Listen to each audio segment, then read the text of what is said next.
Баршаңызға қайырлы күн. Бүгін сіздермен осындай сүтті қыз тортының балалар мерекесіне арналып әрленген түрімен бөлісетін боламын. Менің арнама тіркелуді, қоңырауша белгісін басуды, лайк және комментарий пікірлеріңізді қалдыруды ұмытпаңыздар.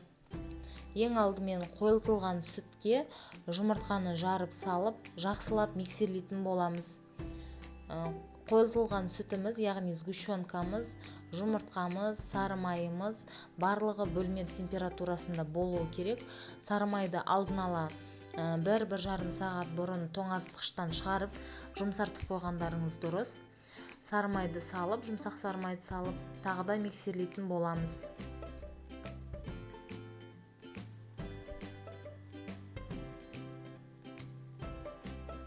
Осылай кішкене араластырып болғаннан кейін бізге миксердің қажеті жоқ. Венчиктің немесе шанышқының көмегімен араластыратын боламыз. Ұнды бірнеше бөлікке салып араластырғаныңыз дұрыс, себебі түйіршектеліп қалуы мүмкін. Барынша түйіршектер пайда қалмай араластырғаныңыз дұрыс.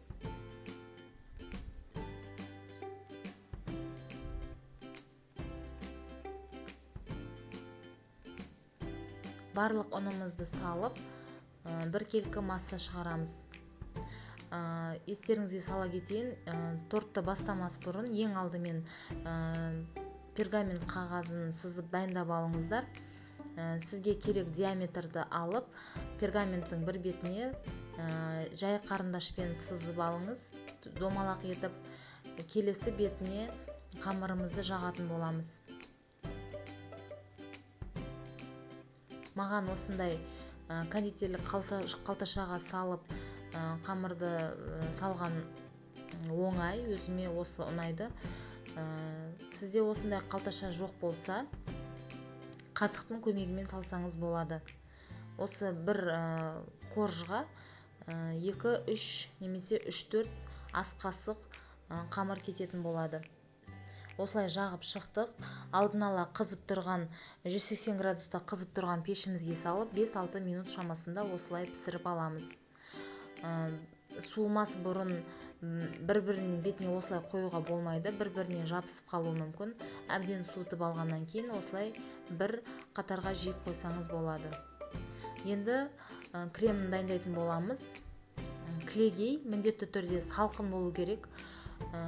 33%-дан жоғары болу керек. 700 грамм кілегейге 100 грамм қант ұнтағын салып, миксердің төменгі жылдамдығынан бастап миксерлейтін боламыз. Ақырындап миксерлеп келе жатып, миксердің жылдамдығын артатын боламыз. 5-6 минут шамасында креміміз дайын болып шығады.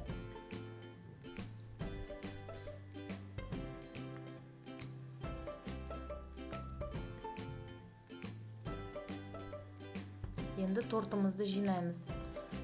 Подложкамызға кішкене крем жағып, бірінші коржды қоямыз.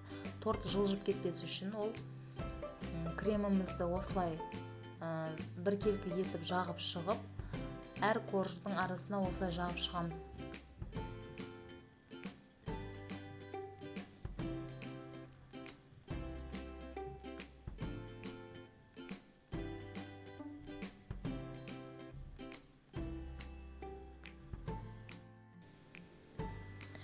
Өзіңізге осындай ацетатная пленканы алып қойсаңыз дұрыс. Осындай ацетатная пленкамен торттың сыртын қаптап, кальциямен қаптап, түзу шығу үшін тоңазытқышқа 8-10 сағатқа немесе бір түнге қойып қоямыз. Енді сыртын қаптайтын, торттың сыртын қаптайтын кремді дайындайтын боламыз. Ол үшін 180 грамм сары майға, сары майымыз міндетті түрде жұмсақ болуы керек. Қант ұнтағын қосып, сары майымыз ағарғанша миксерлейтін боламыз.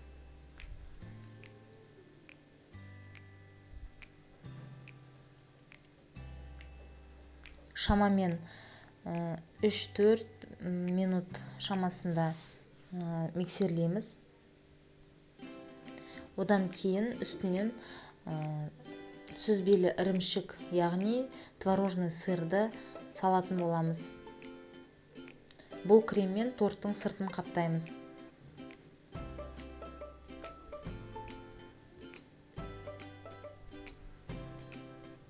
Творожный сырды салып, тағы да 3-4 немесе 2-3 минут сары май мен творожный сырымыз толық араласқанға дейін миксерлейтін боламыз.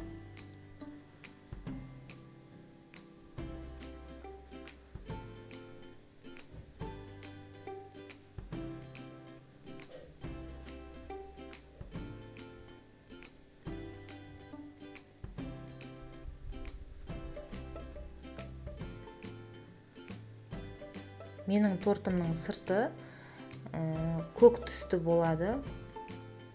Сондықтан мен көк бояғышты қолдандым.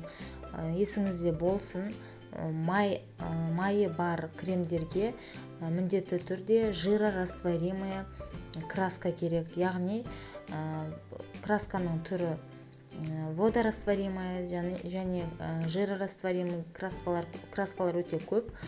Сізге міндетті түрде май қосылған шоколадтарға арналған краска керек. Тортымыз түнімен холодильникте, яғни тоңазытқышта тұрды. Тортымызды шығарып, дайындап қойған креммен сыртын қаптайтын боламыз. Сізге қандай түс керек, сол түске боясаңыз болады, немесе мүлдем боямасаңыз да болады.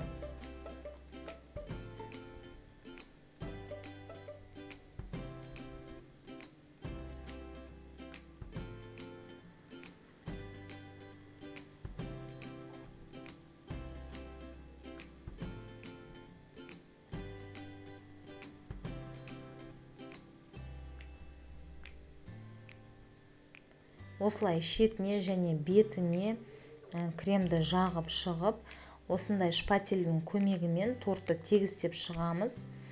Менің каналымда алдағы уақытта шоколадты шариктердің рецепті шығады. Мынандай міндетті түрде тіркеліп каналыма қоңырауша белгісін басып қойыңыз. Осы шариктерді қалай істеу керектігін алдағы уақытта көрсететін боламын. Торт осылай болып шықты. Міндетті түрде жасап көріңіз. Ас болсын.